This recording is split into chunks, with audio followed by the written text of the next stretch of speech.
ఇది చాలా బాగుంది. మేము చాలా రోజుల నుంచి ఈ పచ్చడే తింటున్నాం.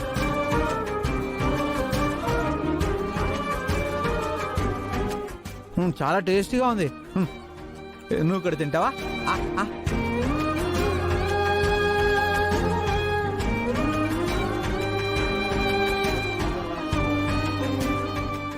త్రిపుర, బాలానిలా నేను చూడలేకపోతున్నాను. వాడికి పచ్చడి మెతుకులు తినాల్సిన అవసరం లేదు. తనని తీసుకెళ్లిపోతాను. అత్తయ్య, వద్దత్తయ్య, దయచేసి నా మాట వినండి. అక్కడ బాలా గారికి ఫణి వల్ల గండ ఉంది అత్తయ్య గారు.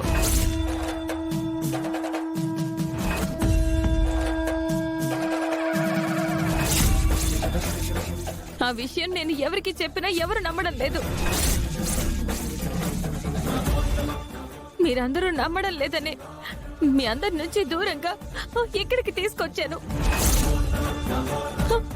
దయచేసి నా మాట వినండి అత్తయ్య గారు. త్రిపుర, నీకు అర్థం కావడం లేదు. ఫణిని నేను చిన్నప్పటి నుంచి చూస్తున్నాను. వాడు వాళ్ళన్న ఎంటే ప్రాణంగానే ఉంటాడు, కానీ ప్రాణాలు తీయడు. అది నీకెలా చెప్తే అర్థం అవుతుందో నాకు అర్థం కావడం లేదు. అదంతా నటన అత్తయ్య గారు.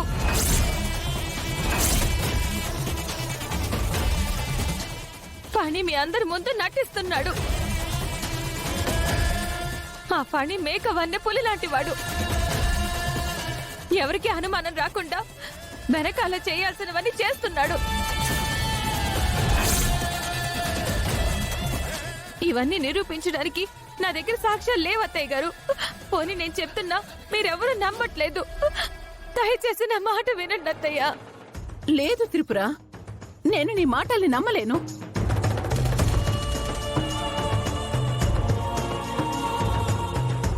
ఒకవేళ వాడికి ఎవరి వల్లైనా ఆపదుంటే నేను కాపాడుకుంటాను.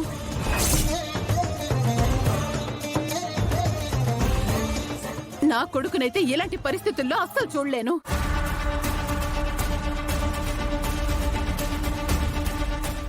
రావాలా వెళ్దాం? అత్తయ్య ప్లీజ్, నా మాట వినండి అత్తయ్య ప్లీజ్. లేదు, నా కొడుకు రాజాలాగా బతికేవాడు. వాణ్ణి నేను ఇలా చూడలేకపోతున్నాను. నేను బాలాని తీసుకునే వెళ్తాను. ఆగండి అత్తయ్య. తను నా భర్త. ఇది నా మెళ్ళో ఉన్నంత కాలం నేను నా భర్తని కాపాడుకోవాల్సిన బాధ్యత నాది.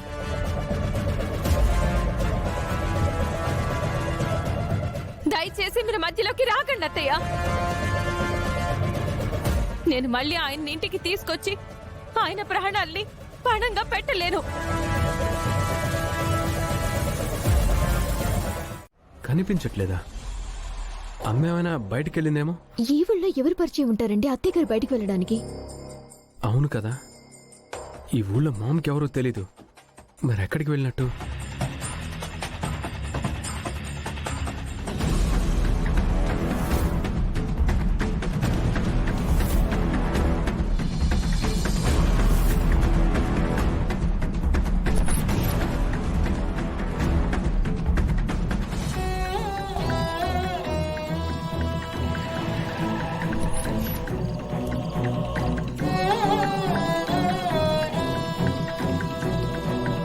ఎలా ఉండే నా కొడుకు ఇప్పుడు ఎలా అయిపోయాడు?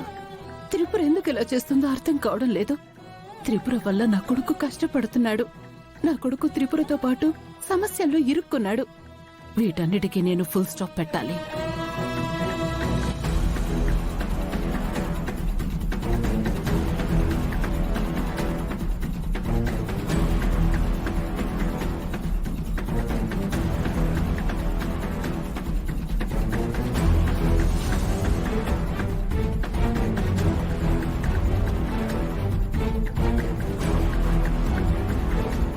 అత్తయ్య గారు మమ్మల్ని చూశారు. మా గురించి అందరికీ చెప్పేస్తే, అందరికీ బాలాగారు ఇక్కడున్నారనే విషయం తెలిసిపోతే ఇన్ని రోజులు అక్కడి నుంచి వచ్చేసిన మేము పడిన కష్టాలకి అర్థమేమీ ఉండదు. బాలాగారిని నేనెప్పటికీ మామూలు మనిషిని చేసుకోలేను.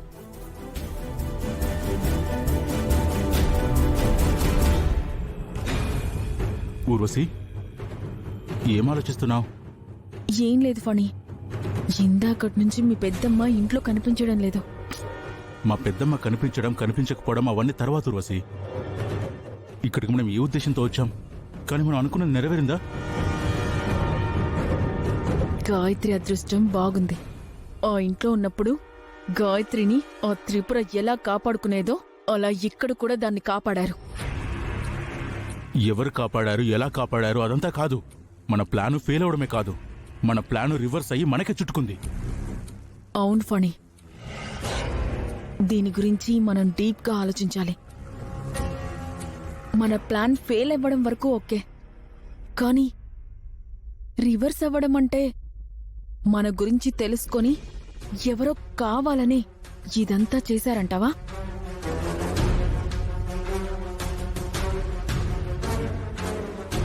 యశోద ఎక్కడికెళ్ళి ఉంటుంది? ఏవోనమ్మా, నాకు చెప్పలేదు. చెప్పకుండా ఎక్కడికెళ్ళింది? యశోదా,